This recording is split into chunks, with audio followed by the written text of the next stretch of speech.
Halo, Assalamualaikum warahmatullahi wabarakatuh. Perkenalkan, saya Ina Aryani, CGP Angkatan 7 dari Kabupaten Kutai Timur. Dalam video ini, saya akan menampilkan diseminasi modul 1.4 tentang budaya positif. Selamat menikmati.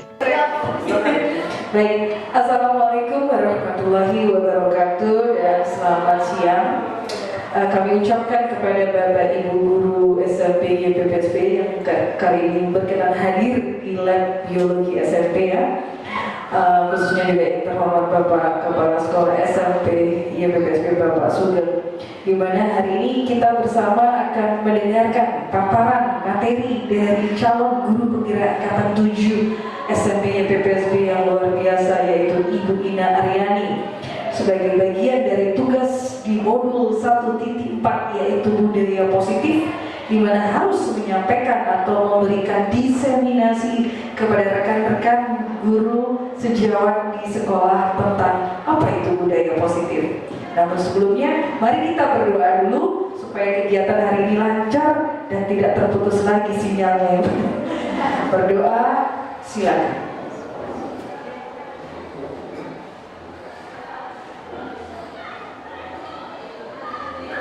Selesai. Baik, sebelum lanjut ke inti ke Bu Ina, kita juga akan mendengarkan sambutan dari Kepala SMP YPPSP yaitu Bapak Sugeng tentang apa yang kita lakukan ini, mungkin khususnya kiprah dari guru penggerak. Kepada Bapak Sugeng kami silakan. Terima kasih Mas Dwi. Assalamualaikum warahmatullahi wabarakatuh. Alhamdulillah semuanya kita bertemu di kesempatan siang hari ini, Kamis 26 Januari 2023, di mana kita berkesempatan untuk menghadiri undangan dari rekan senior kita, Ibu Ina Aryani SPD, calon guru penggerak angkatan ke-7 yang hari ini mengundang kita semuanya untuk acara diseminasi salah satu tugas di modul 1.4 di program guru penggerak pada tahun ini. Baik Bapak Ibu semuanya, tentu saja kita bersyukur bahwa pada kesempatan ini kita bisa mendukung atau bisa memberikan penguatan ke rekan kita yang ketiga ya, setelah sebelumnya ada Mas Billy dan Bu Hasanah yang sudah insya Allah sudah turun SK-nya Bu ya. Insya Allah Bu, Selasa kita doakan semuanya semoga segera tersahkan dua rekan kita sejawat untuk program guru penggerak angkatan ke-5. Harapan kita semoga di periode berikutnya antara penggerak ke-7 dan selanjutnya kita bisa memberikan kontribusi yang lebih nyata, terutama kepada yang pertama teman-teman kita, sehingga mereka bisa berkiprah maksimal di satuan pendidikan yang kita cintai ini, SMP YPPSP, dan juga lebih luas lagi bukan hanya di lingkup satuan pendidikan kita, tapi juga bila diperlukan dan tentu saja merupakan hal yang lebih mulia untuk bisa pengembangan ke satuan atau satuan pendidikan yang lainnya. Sebagai perwakilan dari manajemen di sekolah, tentu kami merasa yang pertama bangga dan salut untuk kiprah teman-teman. Harapannya ke depan semakin banyak teman-teman kita yang berkenan atau untuk selanjutnya bisa mengikuti program serupa, di mana kementerian sudah menggariskan ini akan menjadi hal yang akan terus dikuatkan untuk mengantarkan anak-anak didik kita pada pembelajaran yang lebih baik dan lebih baik lagi ke depannya.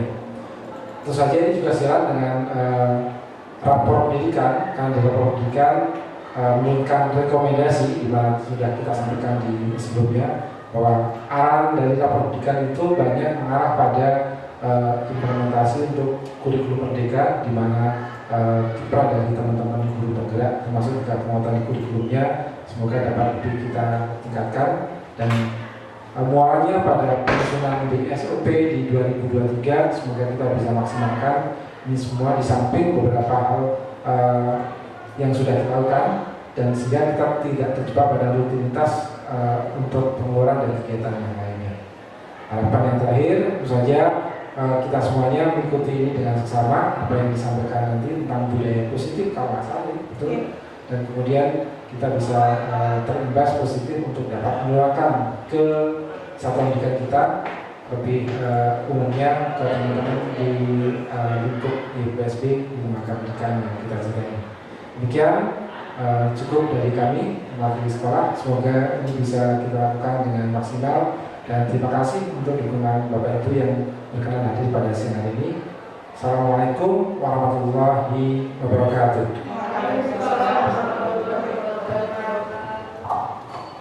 Baik, terima kasih kepada Pak Sudan yang sudah memberikan pesan dan informasi ya tentang bagaimana sekolah juga dalam mengimplementasikan nanti kaitannya dengan guru penggerak.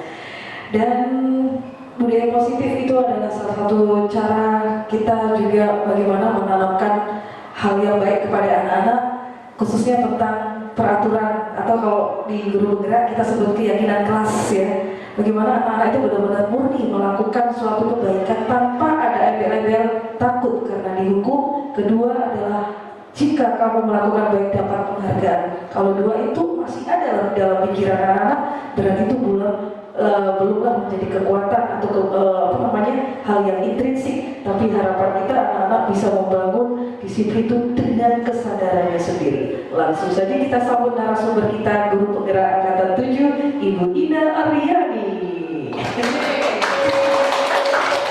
Baik, terima kasih Miss Billy, terima kasih Pak Sugeng atas kesempatan yang dipulihkan untuk saya mengadakan diseminasi di sini.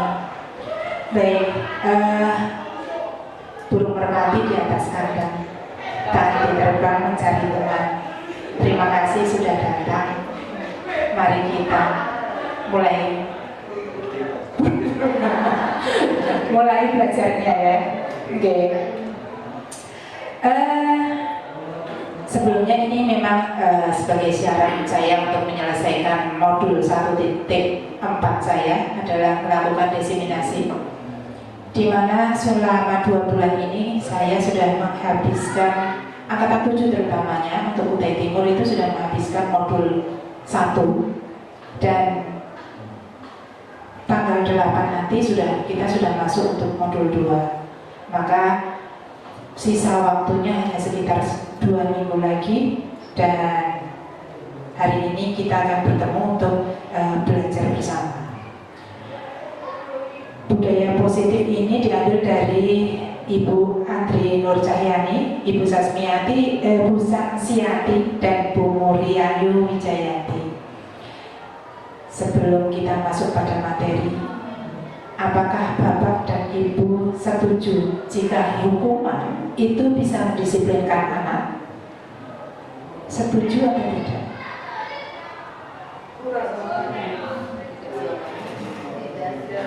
Tidak semua.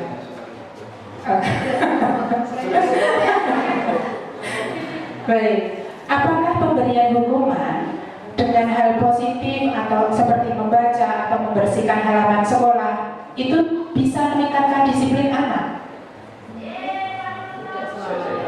Bisa jadi, mungkin ya. Apakah memberi penghargaan itu bisa meningkatkan motivasi belajar anak? Oke.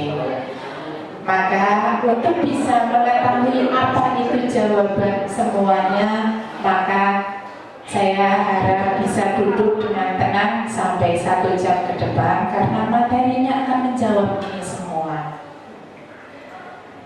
Baik, materinya ada 6. Yang pertama tentang disiplin positif dan nilai kebijakan universal, teori motivasi, hukuman dan penghargaan serta restitusi, keyakinan kelas, kebutuhan dasar manusia dan dunia berkualitas, restitusi, ada 5 posisi kontrol yang kita perlu tahu, dan terakhir adalah segitiga restitusi.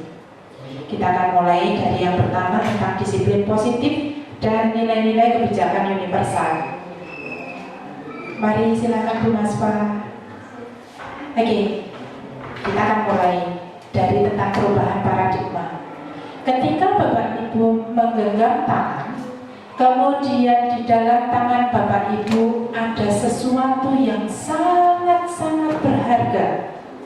Kemudian di samping Bapak Ibu ada teman yang ingin mengambil, membuka, memaksa, menyuap, merayu Bapak Ibu semua untuk membuka genggaman tangan yang sangat berharga tadi. Kira-kira apa yang akan Bapak Ibu lakukan?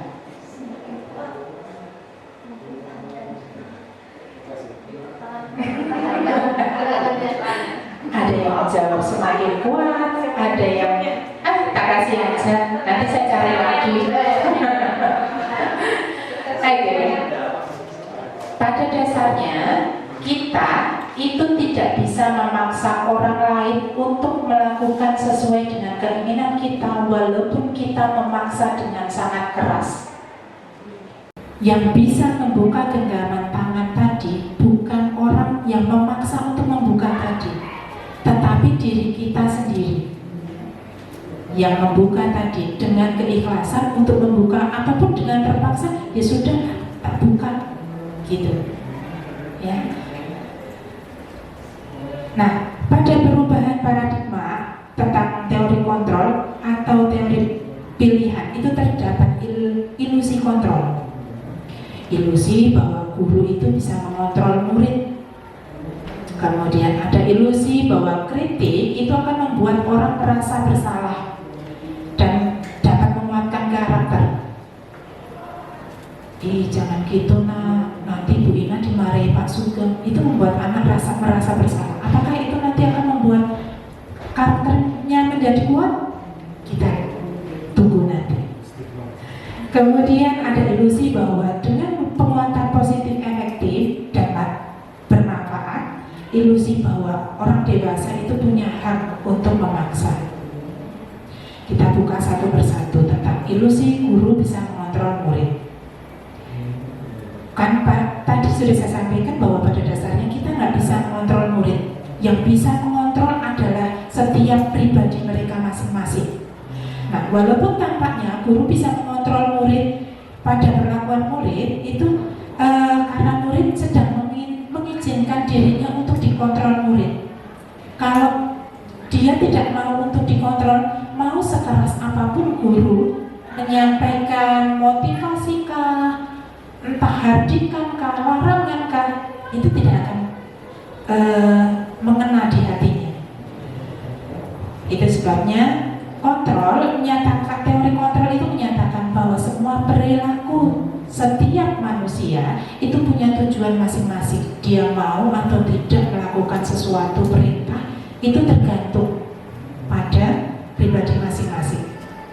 Bahkan pada perilaku yang tidak disukai tadi, itu tergantung pada pribadinya sendiri. Kemudian ilusi bahwa kritik dan membuat orang merasa bersalah itu dapat menguatkan karakter. Penguatan yang positif atau pujukan itu merupakan bentuk kontrol, salah satu bentuk kontrol. Segala usaha untuk memengaruhi murid agar mengulangi sesuatu perilaku tertentu adalah suatu usaha untuk mengontrol murid juga. Nah, dalam jangka waktu tertentu kemungkinan murid tersebut akan menyadarinya dan mencoba untuk menolak. Awalnya mau, tapi kalau lama-kelamaan dia nggak akan mau. Ya, nah ini tergantung pada usaha si guru masing-masing. Berikutnya ilusi bahwa semua penguatan positif itu efektif dan bermanfaat. Nyatanya penggunaan kritik dan rasa bersalah untuk mengontrol murid itu menuju identitas yang gagal. Karena mereka belajar untuk merasa buruk, rendah diri pada diri mereka karena dikritik. Kemudian, jangan gitu nah, ayolah belajar. Itu justru membuat mereka lama-kelamaan enggan. Dia sudah punya rasa, aku gagal, aku nggak bisa. Seperti itu.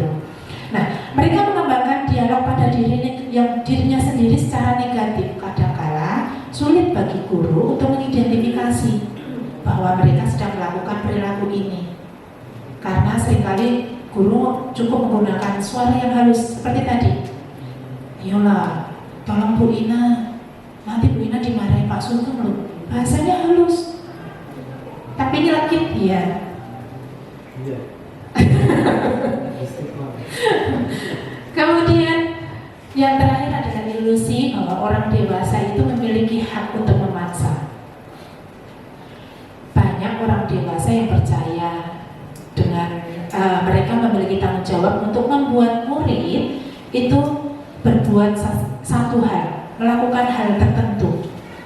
Adapun yang dilakukan dapat diterima selama ada kemajuan berdasarkan sebuah pengukuran kinerja. Kayak anak-anak sedang melakukan proyek, mereka melakukan, ada pengukuran kinerjanya, kadang diterima, kadang dikembalikan, seperti itu. Nah, kalau dikembalikan, kamu harus buat yang seperti ini. Nanti akan ada materinya sendiri untuk hal-hal yang tentang perbedaan tersebut. Pada saat itu pula orang dewasa itu menyadari bahwa perilaku memaksa itu ternyata tidak efektif untuk jangka waktu yang panjang. Tapi kalau untuk jangka pendek dipaksa anak mau, tapi untuk jangka panjang dia tidak punya kesadaran sendiri. Nah, apa sih perubahan stigma, stimulus atau respon dari teori kontrol tadi? Ada perbedaannya. Sungguhnya yang memiliki, siapa sih yang punya teori kontrol? Ada stimulus respon. Kalau kita mencoba mengubah agar berpandangan sama dengan kita, pada teori kontrol itu kita berusaha memahami pandangan orang lain tentang dunia. Perilaku buruk dilihat sebagai satu kesalahan, itu respon. Padahal pada teori kontrol semua perilaku itu punya tujuan sendiri-sendiri. Nah, orang lain bisa mengontrol saya kalau direspon. Sementara pada teori pilihan itu hanya Anda yang bisa mengontrol diri Anda sendiri. Saya bisa mengontrol orang lain pada respon kita, tapi ternyata di teori kontrol tidak bisa mengontrol orang lain. Pemaksaan ada pada saat pujukan gagal. Kita pujuk anak, ternyata gagal, paksa dia. Nah, pada teori kontrol, kolaborasi dan konsensus menciptakan pilihan-pilihan baru. Kamu nggak mau ini, bisa melakukan itu. Pada stimulus respon, model berpikir menang atau kalah. Sementara kalau pada teori pilihan, berpikirnya menang. Oke. Nah, ini adalah bagian dari disiplin positif tentang teori kontrol atau teori pilihan. Anda itu tidak bisa mengontrol orang lain, hanya Anda yang bisa mengontrol diri Anda sendiri. Semua perilaku memiliki tujuan. Dengan teori motivasinya untuk menghindari hukuman, orang itu punya motivasi untuk dapat menghindari hukuman, dapat imbalan, menghargai diri sendiri, nilai kebijakan universal serta keyakinan kelas. Model berpikir menang-menang, kolaborasi dan konsensus menciptakan pilihan baru. Ada 5 posisi kontrol. Penghukum, pembuat rasa bersalah. Ini yang pertama untuk menghindari hukuman ya. Kalau yang sebagai teman dan pemantau itu untuk dapat imbalan. Sebagai manajer untuk menghargai diri sendiri. Dan pada tingkat manajer yang harus dilaksanakan apa? Melakukan segitiga restitusi. Ini nanti kita akan bahas semuanya. Kemudian, realitasnya itu berbeda. Kita berusaha memahami pemandangan orang lain tentang dunia. Setiap orang itu punya gambaran masing-masing. Ada 5 kebutuhan dasar manusia, yaitu bertahan hidup, penguasaan, kasih sayang, dan rasa diterima, kesenangan serta kebebasan. Kita akan mulai tentang disiplin. Apa itu disiplin? Disiplin artinya belajar, dari bahasa Latin disiplina. Maka makna kata tadi Sokrates dan Plato. Namun pada budaya kita makna disiplin telah berubah menjadi sesuatu yang dilakukan seseorang pada orang lain untuk mendapat kepatuhan. Kecenderungan umumnya adalah menghubungkan kata disiplin dengan ketidaknyamanan, bukan dengan apa yang kita hargai atau kita capai satu tujuan yang mulia. Oke. Nah, nilai-nilai kebijakan universalnya. Nilai-nilai kebajikan, ya mohon maaf. Nilai-nilai kebajikan itu sifatnya positif. Ya, manusia merupakan tujuan mulia yang ingin dicapai setiap individu. Nilai-nilai tersebut bersifat universal, lintas bahasa, suku, bangsa, agama maupun latar belakangnya. Setiap perilaku punya tujuan. Ya. Dengan mengaitkan nilai-nilai kebajikan yang diyakini seseorang, maka motivasi intrinsiknya dalam dirinya itu bisa terbangun. Tujuan akhirnya itu nanti ini menimbulkan motivasi intrinsiknya. Kemudian nilai kebajikan yang ingin dicapai setiap anak Indonesia dikenal dengan profil belajar Pancasila. Beriman, bertakwa kepada Tuhan Yang Maha Esa, berakhlak mulia, mandiri, kritis, berkebinekaan global, gotong royong dan kreatif. Oke, kita masuk pada teori motivasi hukuman, penghargaan dan restitusi.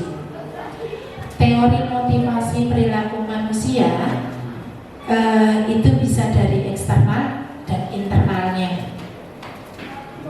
Untuk menghindari ketidaknyamanan atau hukuman, setiap orang itu kan tadi melakukan sesuatu berdasarkan yang menggerakkan dirinya masing-masing. Tetapi ada yang memotivasinya, bisa dari luar dan bisa dari dalam. Yang dari luar itu untuk menghindari ketidaknyamanan atau hukuman. Apa yang akan terjadi apabila saya tidak melakukannya? Ya, kalau saya nggak ikut, ini gimana ya? Gitu. Untuk mendapatkan imbalan dari orang lain atau institusi, apa yang akan saya dapat apabila saya melakukannya? Untuk menghargai diri sendiri. Nah, ini tingkat tujuan disiplin positifnya, tujuannya inginnya yang seperti ini, muncul dari dalam dirinya sendiri. Saya ikut guru penggerak karena keinginan saya sendiri belajar, pengen tambah pintar. Saya akan menjadi orang seperti apa apabila saya melakukannya. Ini motivasi internalnya. Berikutnya, sementara kata merdeka menurut Ki Hajar Dewantara itu artinya tidak hanya terlepas dari perintah, akan tetapi juga cakap buat memerintah dirinya sendiri. Ya, kemudian dari kegiatan tadi itu muncul tentang yang namanya dihukum oleh penghargaan. Kok bisa penghargaan justru menghukum? Bahwa penghargaan itu berlaku sama dengan hukuman ternyata. Dalam arti meminta atau membujuk seseorang melakukan sesuatu untuk memenuhi satu tujuan tertentu dari orang yang meminta atau membujuk tadi. Dorongan eksternal akan ada faktor ketergantungan. Kalau nggak dibujuk, nggak mau. Kalau nggak ada imbalannya, nggak jalan. Beberapa dampak itu bisa dalam pemberian penghargaan, bisa memberikan pengaruh jangka panjang dan jangka pendek.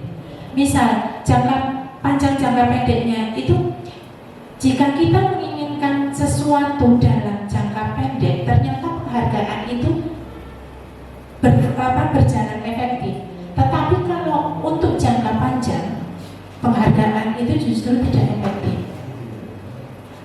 Ini sesuai dengan Al-Fiqh tahun 93 dalam rumusannya Al-Fiqh. Kemudian penghargaan itu justru menghukum mereka yang tidak dapat penghargaan seperti sistem ranking itu seperti dihukum, aku nggak jadi juara. Itu ternyata dalam penelitiannya itu menyatakan bahwa itu adalah hukuman bagi anak-anak yang tidak mendapat ranking tadi. Jadi aku sudah gini aja. Kemudian penghargaan itu mengurangi ketepatan, serta penghargaan itu juga tidak efektif. Penghargaan yang tidak efektif itu yang seperti apa? Penghargaan setiap kita itu punya harapan. Kalau saya tidak dapat penghargaan, seperti yang saya sampaikan tadi, kalau saya tidak dapat penghargaan, maka saya nggak akan melakukannya lagi. Ngapain? Toh nanti yang dapat juara ya anak-anak yang pinter-pinter itu aja. Ngapain saya ikut lomba ini, lomba itu? Itu. Jadi penghargaan nanti ada hadiahnya loh. Ternyata untuk sebagian anak itu tidak efektif, tidak menggerakkan mereka. Penghargaan merusak hubungan. Ada yang juara 1, juara 2, sama-sama mereka berusaha keras. Tapi ternyata ada yang menentukan, oh si A dapat juara 1. Kemudian yang sama-sama usaha kerasnya, tapi memang kemampuannya tidak seperti si A. Akhirnya, enggak, sudah begini saja. Itu. Penghargaan bisa juga menurunkan kualitas. Orang-orang biasanya beberapa ini juga saya rasakan sendiri ketika saya mendapat penghargaan dari YouTube, kreativitas dan kualitas yang saya rasakan justru menurun. Jadi beberapa YouTube saya justru saya tidak ambil monetisasi, tidak saya ambil uang supaya apa? Supaya memotivasi diri saya sendiri. Saya harus buat, saya harus buat, saya harus buat. Seperti itu. Penghargaan mengurangi motivasi intrinsik, motivasi dalam diri. Harapannya setiap anak itu punya motivasi sendiri dalam dirinya masing-masing. Jika kita memberikan penghargaan kepada seseorang yang sedang merasa senang, terkadang kita menemukan anak dia, aku bisa mengerjakan ini, gitu. Terus kita datang, ini hadiah untukmu, padahal dia sedang senang atas keberhasilan yang tidak ada dia hanya ingin menunjukkan pada dirinya sendiri, aku mampu untuk mengerjakan ini. Tapi kita datang, ini hadiah untukmu karena kamu sudah melakukan ini. Maka penghargaan yang kita berikan itu justru bisa menurunkan motivasi intrinsiknya. Bentuk kebijakan program apresiasi. Tadi kan kita sudah tahu bahwa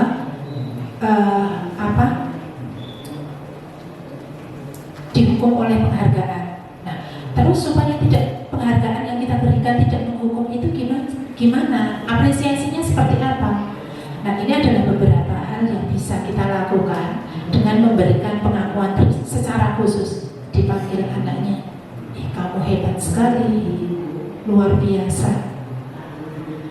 Kemudian memberikan pengakuan secara pribadi. Dan ini saya merasakan beberapa, ada tingkatan perubahan untuk beberapa anak yang dalam tanda kutip secara pribadi dipanggil. Nah, kemudian kita bisa memberikan pengakuan itu terhadap semua murid secara bergantian, satu persatu. Kita perhatikan anak-anak kita dan lakukan pengakuan tersebut, pemberian pengakuan tersebut secara konsisten dan fokus pada proses yang kita berikan pada anak-anak kita. Oke, seperti itu.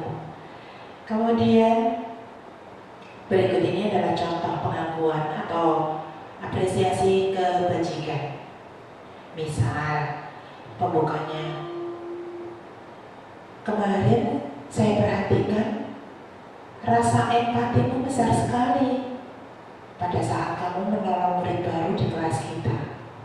Atau saya menghargai kepedulian kamu pada saat kamu membantu teman-temanmu di tugas kelompok.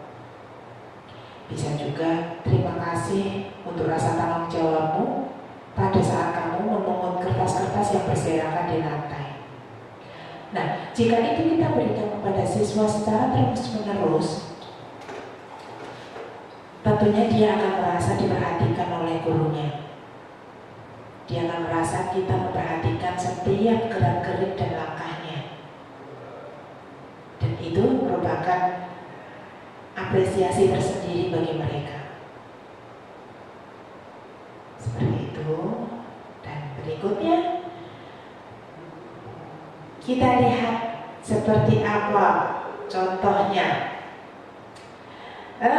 Ini ada beberapa soal yang mungkin nanti kita bisa jawab bersama-sama ya. Saya akan bacakan tindakannya, kemudian ini masuk hukuman atau konsekuensi menurut Bapak Ibu semuanya. Mencatat 100 kali di dalam buku kalimat. Saya tidak akan terlambat lagi karena anak tersebut terlambat ke sekolah. Hukuman atau konsekuensi? Oke, nanti kita lihat ya. Mari mengelilingi lapangan basket 2 kali karena terlambat hadir di sekolah. Hukuman atau konsekuensi? Murid diminta untuk push up 15 kali karena tidak menggunakan masker ke sekolah. Hukuman atau konsekuensi? Menggantikan kertas tugas teman yang telah dicoret-coret. Hukuman atau konsekuensi? Memberikan tumpahan air, membersihkan tumpahan air di meja tulis karena tersenggol pada saat belajar. Hukuman atau konsekuensi? Murid disuruh untuk mengenakan sepatu seharian di sekolah karena tidak menggunakan sepatu hitam. Ini sepertinya melepas sepatu ya. Dia nggak pakai sepatu hitam, maka suruh lepas sepatu seharian di sekolah. Ini hukuman atau konsekuensi? Lari mengelilingi lapangan basket 2 kali karena terlambat 10 menit untuk pelajaran PJOK. Hukuman atau konsekuensi? Sudah? Mari kita bahas sama-sama. Nah, ini.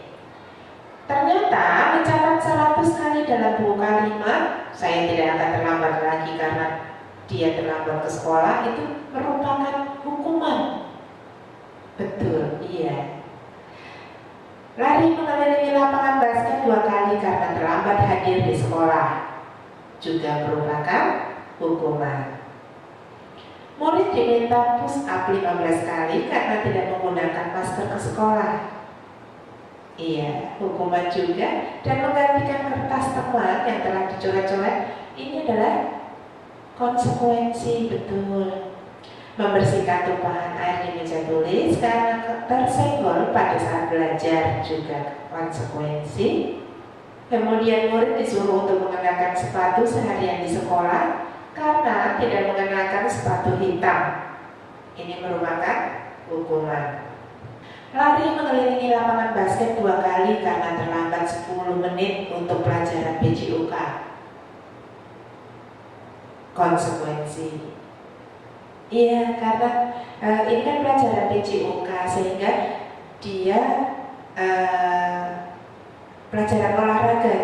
Jadi suruh lari itu juga bukan merupakan hukuman bagi dia karena pas ada pelajaran PJOK-nya.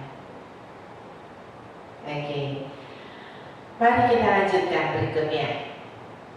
Nah, ini adalah perbedaan antara hukuman dan konsekuensi. Hukuman itu adalah sesuatu yang menyakitkan dan harus terjadi. Hukuman itu membuat anak sakit, baik fisik maupun hati, untuk jangka waktu yang lama. Hukuman itu anak membenci kedisiplinan, membuat anak benci kedisiplinan. Hukuman itu merupakan paksaan dan mendorong anak untuk menyakiti diri sendiri. Hukuman itu memberikan konsep diri yang buruk. Dan hukuman, anak belajar untuk menyembunyikan kesalahannya karena dia takut untuk dihukum, maka dia mendingan disembunyikan aja salahnya apa. Hukuman itu menimbulkan rasa marah, rasa bersalah, dipermalukan, merasa tidak dihargai. Itu hukuman. Nah, sementara kalau konsekuensi itu sesuatu yang harus terjadi, bisa membuat anak merasa tidak nyaman dalam jangka pendek. Sementara kalau hukuman tadi jangka panjang. Kalau konsekuensi itu jangka pendek saja. Anak bisa menghargai disiplin dengan konsekuensi dan ada stimulus tanggapan. Konsekuensi juga mendorong anak agar mudah menyesuaikan diri. Konsekuensi merupakan konsep diri yang baik. Konsekuensi membuat anak belajar untuk mematuhi peraturan. Sementara pada konsekuensi itu membuat anak kehilangan hak, dibuat tidak nyaman, diasingkan untuk sementara waktu saja. Nanti akan dikembalikan lagi dalam keadaan anak sudah baik. Oke, kita lanjutkan berikutnya. Nah, kita akan masuk pada restitusi. Apa itu restitusi? Restitusi itu adalah proses menciptakan kondisi bagi murid untuk memperbaiki kesalahan mereka sehingga mereka kembali pada kelompok mereka dengan karakter yang lebih kuat. Restitusi juga merupakan kolaboratif yang mengajarkan murid untuk mencari solusi untuk masalah mereka dan membantu murid berpikir tentang orang seperti apa yang mereka inginkan atau tujuan mulianya mereka ingin jadi apa dan bagaimana mereka harus memperlakukan orang lain. Ini sesuai dengan Gosen Tarbiyah tahun 2004. Nah, berikut ini adalah tabel tentang hukuman, konsekuensi, dan restitusi. Hukuman itu adalah identitas yang gagal. Kalau kita memberikan hukuman kepada anak, itu adalah identitas yang gagal. Kita gagal dalam mendidik anak. Sementara kalau konsekuensi dan restitusi itu merupakan cara kita untuk mendisiplinkan anak, dan itu merupakan identitas yang berhasil atau sukses. Kita lihat, untuk hukuman itu sesuatu yang menyakitkan harus terjadi. Tidak nyaman untuk anak atau murid dalam jangka panjang. Anak atau murid merupakan korban untuk mendapatkan keadilan. Murid akan tersakiti, berperilaku pasif agresifnya lebih meningkat. Sistem tidak akan berjalan bila murid tidak takut. Ya, kalau kita beri hukuman, kalau muridnya udah nggak takut, maka itu tidak akan berfungsi lagi. Berlaku hanya pada sebuah institusi, tidak berlanjut pada kehidupan nyata. Jadi kalau kita masukkan, kita misal ada anak terlambat kemudian dihukum putar lapangan misalnya gitu, itu hanya berlaku di sekolah kita saja, tidak berlaku di masyarakat, dan itu tidak menimbulkan kesadaran untuk diri anak sendiri bahwa jangan terlambat, disiplin gitu.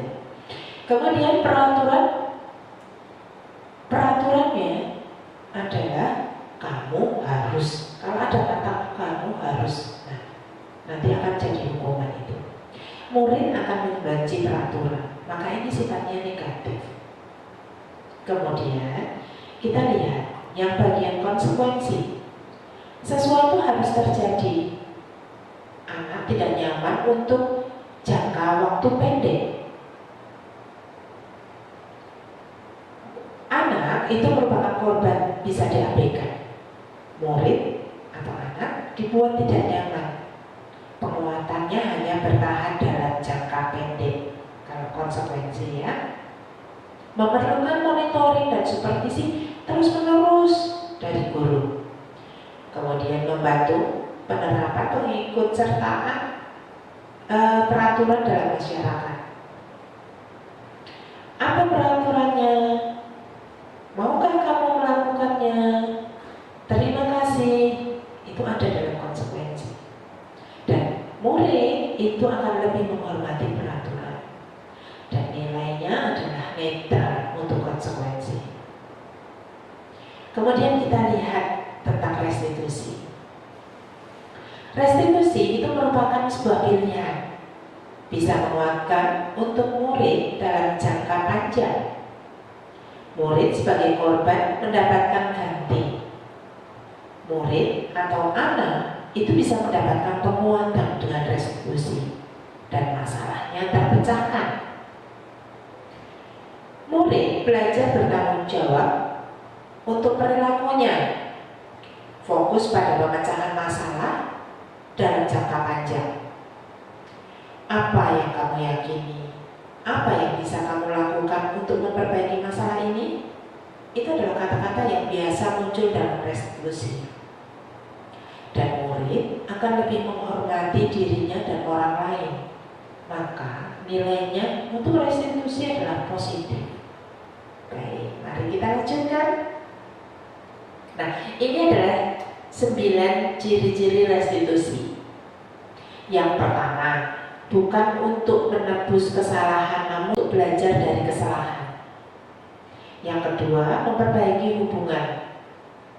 Yang ketiga, restitusi adalah tawaran, bukan paksaan. Restitusi menuntut untuk melihat ke dalam dirinya. Restitusi itu mencari kebutuhan dasar yang mendasari tindakan. Restitusi diri adalah cara paling baik. Restitusi fokus pada karakter, bukan tindakan. Restitusi fokus pada solusi. Dan restitusi itu mengembalikan murid yang berbuat salah pada kelompoknya. Ini adalah ciri restitusi. Kita lanjutkan tentang keyakinan kelas. Nah, ini mengapa tidak peraturan saja? Mengapa harus keyakinan kelas? Kalau dulu kan kita kenalnya dengan peraturan kelas gitu ya. Kita ubah jadi keyakinan kelas. Oke. Mengapa kita memiliki peraturan harus menggunakan helm bila mengendarai kendaraan roda 2? Kira-kira apa? Kenapa sih kita harus pakai helm? Biar terlindungi, iya. Oke, kita lanjut dulu. Mengapa kita memiliki aturan 3M? Menggunakan masker, mencuci tangan, dan menjaga jarak 1,5 meter.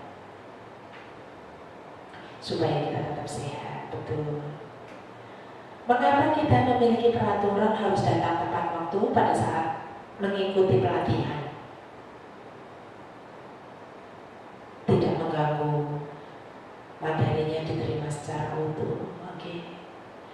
Nah, untuk mendukung motivasi intrinsik kembali ke nilai-nilai atau keyakinan-keyakinan, lebih menggerakkan seseorang dibandingkan mengikuti serangkaian peraturan-peraturan. Ini tabel, bukan tabel ya, gambaran lah. Ini gambaran bentuknya. Kalau kita punya peraturan kelas, itu hanya berlaku di dalam sebuah kelas saja. Nah, keyakinan kelas ini lebih luas daripada peraturan kelas. Kalau kita mempunyai keyakinan kelas, maka kita akan membentuk lingkungan yang positif.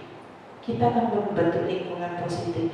Dan jika itu dilakukan dengan baik, maka akan terbentuk juga budaya positif.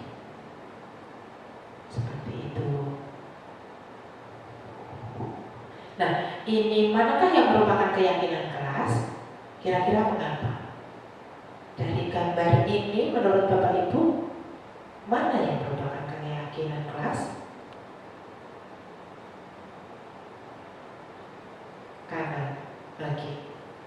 Yang kanan ya. Mari kita lihat.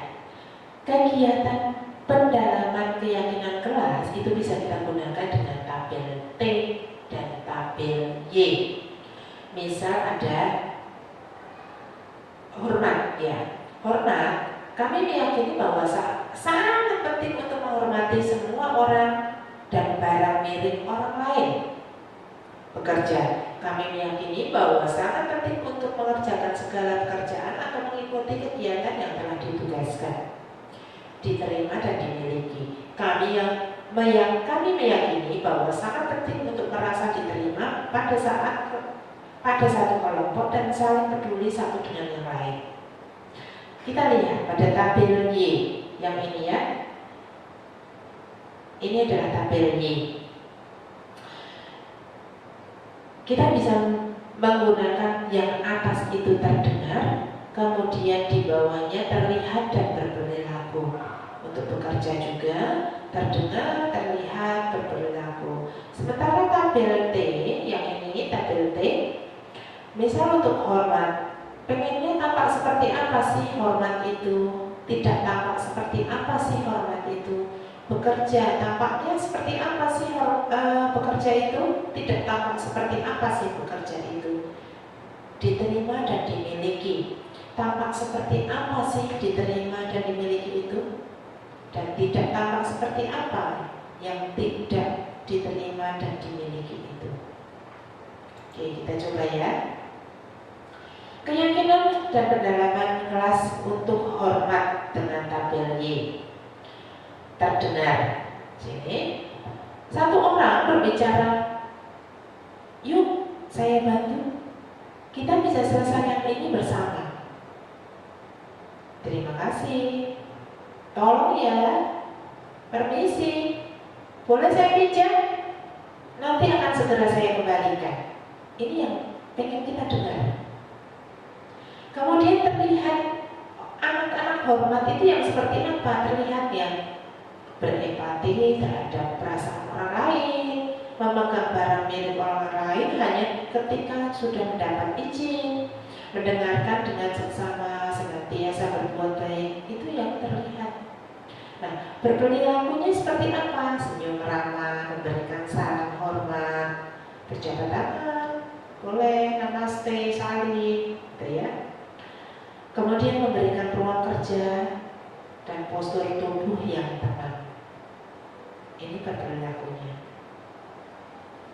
Kemudian untuk hormat dengan tabel T, tampak seperti datang tepat waktu, menyapa teman dan guru, mengembalikan barang teman yang telah dipinjam dan mengucapkan terima kasih.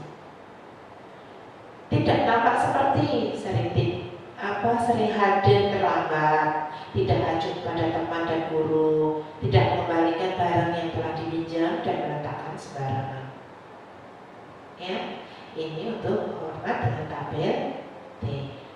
Bekerja dengan tabel T, tampak seperti tekun bekerja dan menyimak guru, menyerahkan tugas tepat waktu, tidak tampak seperti tidak mendengarkan guru dan acuh tak acuh.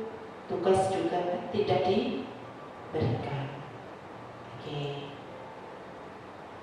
Kemudian peraturan dan keyakinan kelasnya. Peraturan dalam peraturan itu bisa selalu mengembalikan buku di tempatnya, dilarang mengganggu orang lain, hadir di sekolah 15 menit sebelum pelajaran dimulai, dilarang melakukan kekerasan, dilarang menggunakan narkoba, bergantian atau menunggu giliran, gunakan masker, jangan berlarian di kelas atau koridor. Kira-kira kalimat-kalimat tersebut, keyakinan kelasnya bagaimana yang bisa kita gunakan? Oke, langsung aja saya bukakan ya. Selalu kembalikan buku di tempatnya. Itu keyakinan kelasnya adalah tanggung jawab. Memiliki tanggung jawab. mengembalikan buku di tempatnya. Dilarang mengganggu orang lain. Keyakinan kelasnya menghormati orang lain. Hadir di sekolah 15 menit sebelum pelajaran, menghormati orang lain, berkomitmen. Dilarang melakukan kekerasan, keselamatan, menghormati orang lain. Dilarang menggunakan narkoba, kesehatan. Bergantian untuk menunggu giliran, menghormati orang lain, bersabar. Gunakan masker, kesehatan, keselamatan. Jangan berlari di koridor, keselamatan, keamanan. Oke, gitu ya. Nah, kita masuk pada kebutuhan dasar manusia dalam dunia berkualitas. Pada dasarnya, kita manusia semua itu memiliki 5 kebutuhan dasar manusia. Yang pertama adalah bertahan hidup, makan, minum. Itu adalah cara manusia untuk bertahan hidup. Kemudian ada tentang penguasaan, tentang kasih sayang dan rasa diterima, tentang kesenangan, tentang kebebasan. Itu adalah kebutuhan dasar manusia. Ya. Nah, ini nanti akan menjadi dasar seseorang melakukan satu tindakan. Orang akan mempunyai dasar sendiri. Nah, dasarnya dari apa? Dari kebutuhan dasar manusia itu tadi. Yang 5 ini, bertahan hidup, penguasaan, kasih sayang dan rasa diterima, kesenangan dan kebebasan. Kita lanjut. 5 posisi kontrol. Oke. 5 posisi kontrol. Motivasi, ada motivasinya apa? Identitas yang gagal, identitas yang sukses, dan kontrolnya tapi dari luar. Identitas yang sukses, kontrolnya dari dalam diri sendiri. Menghindari hukuman, ya. Posisi kontrol itu ada 5. Sebagai penghukum, sebagai pembuat rasa bersalah, sebagai teman, sebagai pemantau, dan sebagai manajer.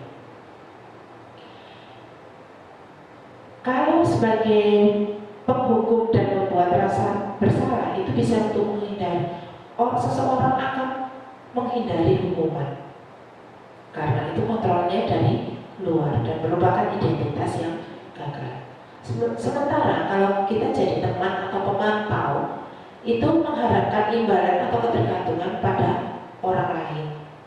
Identitasnya berhasil sih, sukses, tetapi kontrolnya dari luar. Tetapi kalau kita sebagai manajer, anak bisa menghargai diri sendiri, anak bisa menghargai diri sendiri dan identitasnya berhasil atau sukses karena kontrolnya dari dalam dirinya sendiri. Contoh, kita lihat ya. Guru berbuat menghargai. Kalau penghukum itu biasanya sebagai guru yang sebagai penghukum itu menghardik, menunjuk-nunjuk, menyakiti, menyindir itu. Kemudian kalau pembuat rasa bersalah, guru biasanya akan berceramah dan mengatakan seharusnya, atau ibu kecewa sekali loh sama kamu, bahasanya halus gitu, tapi gak enak didengarnya. Iya. Kemudian kalau kita sebagai teman, itu akan membuatkan alasan-alasan untuk muridnya. Sudah sana, nanti ibu yang urus ini. Sudah sana, gak apa-apa, gampang aja. Gitu. Kalau kita sebagai pemantau, biasanya akan menghitung dan mengukur. Ya.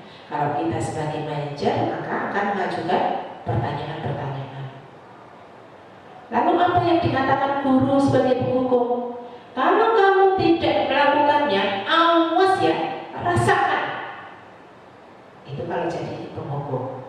Kalau membuat rasa bersalah, maka kata-kata guru biasanya akan keluar gini. Kamu seharusnya sudah tahu, ibu lelah sekali mengatakannya, ibu stres. Itu kalau membuat rasa bersalah. Lalu kalau kita sebagai teman, ayolah lakukan demi ibu. Masa kamu tidak mau? Ingat, ibu sudah pernah bantu kamu loh. Gitu. Kemudian kalau sebagai pemantau, apa peraturannya? Begitu. Kalau sebagai manajer, apa yang kita yakin? Kalau sebagai manajer, apa yang kita yakini? Apa yang bisa kamu kerjakan untuk memperbaiki masalah ini? Oke. Lalu hasilnya, kalau sebagai penghukum, anak biasanya memberontak, menyalahkan orang lain dan berbohong. Kalau kita sebagai pembuat rasa bersalah, anak itu biasanya menyembunyikan, menyangkal, berbohong juga. Kalau kita sebagai teman, maka anak akan ketergantungan terhadap kita. Kalau kita sebagai pemantau, anak akan menyesuaikan diri bila diawasi. Ya. Kalau kita sebagai manajer, nah itu akan menguatkan pribadi anak. Kemudian kaitannya dengan dunia berkualitas apa? Kalau kita sebagai penghukum, murid akan meletakkan guru di luar dunia berkualitas. Gak penting guru ini, gitu. Kalau kita sebagai pembuat rasa bersalah, maka murid akan meletakkan guru di dalam dunia berkualitas. Kalau kita sebagai teman, murid meletakkan guru sebagai orang yang sangat penting di dalam dunia berkualitas. Kalau kita sebagai pemantau, murid meletakkan guru di peraturan dan penghukum di dunia berkualitas. Nah, kalau kita sebagai manajer, murid meletakkan dirinya sebagai individu yang positif di dalam dunia berkualitas. Oke. Kemudian, apa kata-kata murid kalau guru sebagai penghukum? Biar saja. Nanti juga marah lagi. Ya. Sering. Kemudian kalau kita membuat rasa bersalah, maafkan saya, itu kata-kata murid. Kalau kita sebagai teman, saya pikir ibu teman saya, ternyata begitu. Itu. Kalau kita sebagai pemantau, berapa banyak bintang yang saya harus peroleh, berapa halaman yang harus saya tulis. Itu kalau kita sebagai pemantau. Sementara kalau kita sebagai manajer, anak-anak itu akan berkata, bagaimana caranya saya bisa memperbaiki keadaan ini? Ya. Nah, apa dampaknya bagi murid? Kalau sebagai penghukum, dia akan mengulangi kesalahannya. Oke, seperti itu. Kita lanjutkan. Tugas. Ini saya bukan tugas ya, karena sudah dijawab pertanyaannya. Saya kecewa sekali sama kamu. Siapa yang mengatakan? Membuat orang yang merasa bersalah. Ya. Kemudian kamu tidak pernah benar melakukannya. Siapa yang mengatakan? Guru sebagai penghukum. Ayolah, lakukan demi Bapak. Sebagai teman, betul. Apakah kamu mau mendapatkan stiker bintang hari ini? Sebagai pemantau, ya. Bagaimana kamu bisa menyelesaikan masalah ini ketika sebagai manajer? Kamu selalu paling akhir jika guru sebagai penghukum. Oke. Berikutnya kita masuk pada segitiga restitusi. Segitiga restitusi itu memiliki sintaks, ya, urutannya. Ada 3 tahapan yang harus dilakukan. Yang pertama adalah yang paling dasar, di bawah sendiri. Ini yang pertama adalah menstabilkan identitas. Setiap orang pasti pernah melakukan kesalahan. Kamu bukan satu-satunya yang pernah melakukan ini.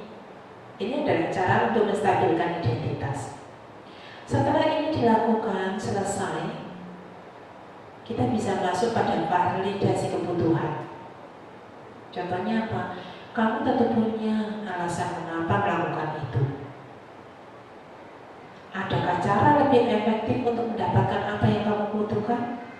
Itu adalah validasi kebutuhan. Jadi kita tahu kebutuhannya si anak apa. Kemudian menanyakan keyakinan. Ya, terakhir adalah menanyakan keyakinan. Nilai-nilai apa yang telah kita sepakati? Kamu ingin jadi seperti orang yang seperti apa sih?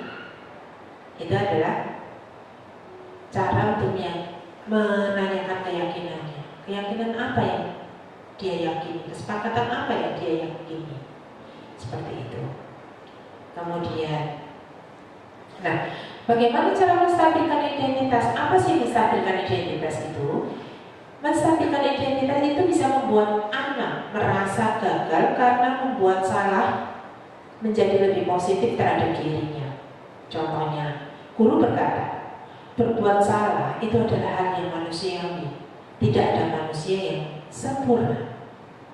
Bapak atau ibu juga pernah berbuat salah. Kita pasti bisa menyelesaikan masalah ini.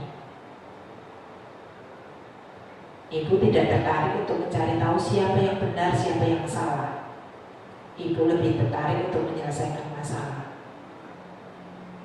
Ya, ini adalah cara untuk menstabilkan identitas. Kemudian, bagaimana cara memvalidasi kebutuhan? Validasi kebutuhan itu bisa membantu anak mengenali basic need-nya, kebutuhan dasarnya yang ingin dipenuhinya ketika melakukan sebuah kesalahan. Pada dasarnya, seperti di kebutuhan dasar manusia tadi, manusia punya tujuan dalam melakukan kegiatan tertentu untuk memenuhi basic need-nya, kebutuhan dasarnya, yaitu power, freedom, love, and belonging, fun, and survival. Oke.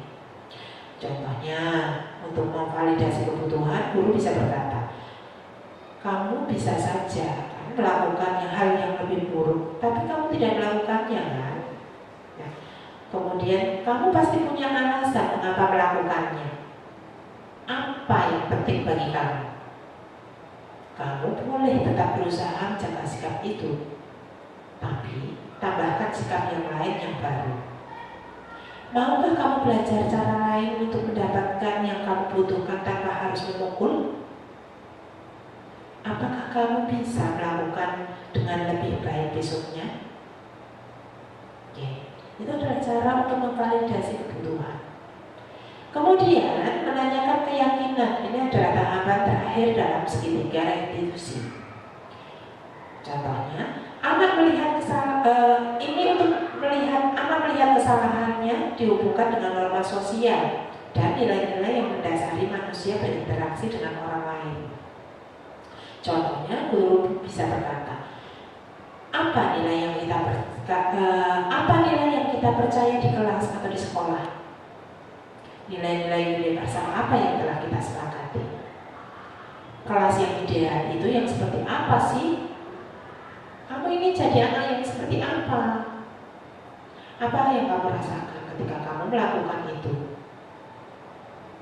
Kamu menjadi orang yang seperti apa? Oke. Nah, ini adalah intervensi 30. Intervensi ini bisa membantu murid kembali ke tujuan semula dengan cukup singkat, dengan cara non kooperatif. Pertanyaan-pertanyaan yang bisa diajukan itu dikemukakan oleh seorang pemantau dan manajer. Jadi ini pertanyaan-pertanyaan yang sering muncul jika kita menduduki posisi sebagai seorang pemantau ataupun seorang manajer. Contohnya, apakah kamu ingin berbuat lebih baik? Apakah saat ini kamu sedang menjadi orang yang sedang kamu inginkan? Apa kamu bisa mengubah kegiatan atau perilaku kamu saat ini menjadi sikap yang lebih membantu? Apakah wajar membuat kesalahan? Bisakah kita memperbaikinya? Apa yang kamu lakukan saat ini sudah sesuai? Kapan kamu siap untuk mulai? Peraturannya apa? Sepertinya kamu punya masalah. Saya bisa bantu apa? Saat ini kamu seharusnya berbuat apa? Apa yang bisa saya bantu agar kamu bisa melakukannya? Apakah saya bisa membantu kamu agar dapat segera mulai? Apakah tugas kamu saat ini? Bagaimana kamu ingin melakukan pada kegiatan ini?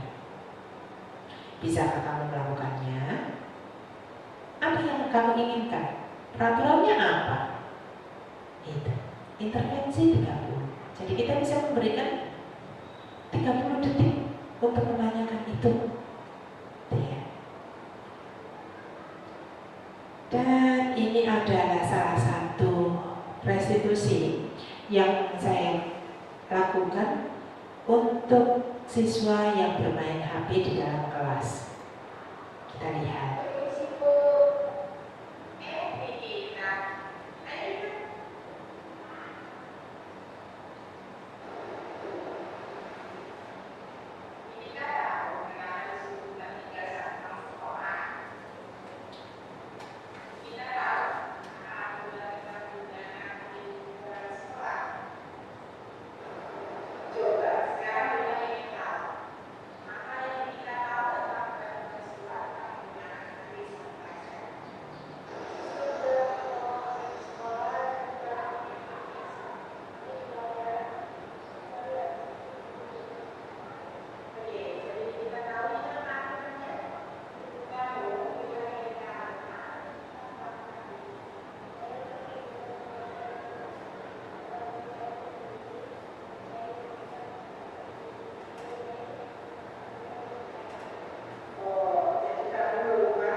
Oke, itu tadi adalah segitiga restitusi yang saya lakukan terhadap salah satu siswa yang ketahuan bermain HP di dalam kelas.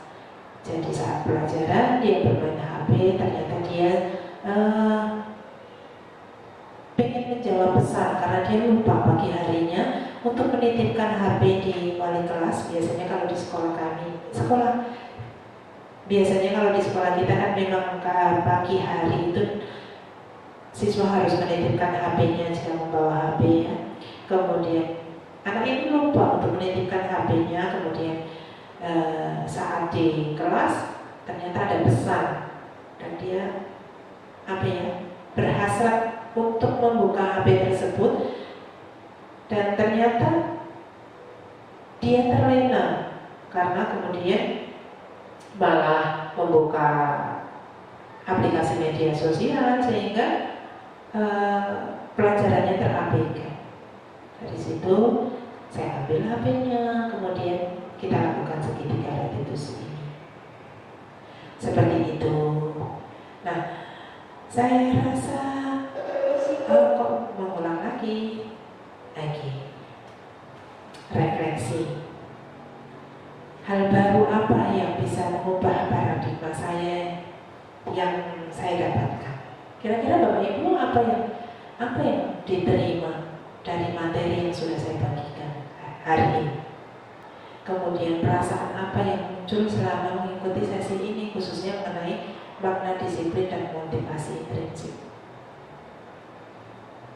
Iya, jadi lebih tahu tentang kebutuhan dasar anak-anak, bahwa setiap kegiatan anak-anak itu punya tujuan masing-masing. Iya, betul. Oke, saya rasa itu. Terima kasih Bapak Ibu semuanya sudah hadir untuk mengikuti diseminasi saya hari ini. Dan saya ucapkan terima kasih banyak. Mohon maaf jika banyak kesalahan. Atas perhatian yang luar biasa hari ini, saya ucapkan banyak terima kasih. Wassalamualaikum warahmatullahi wabarakatuh. Saya kembalikan ke Miss Pri.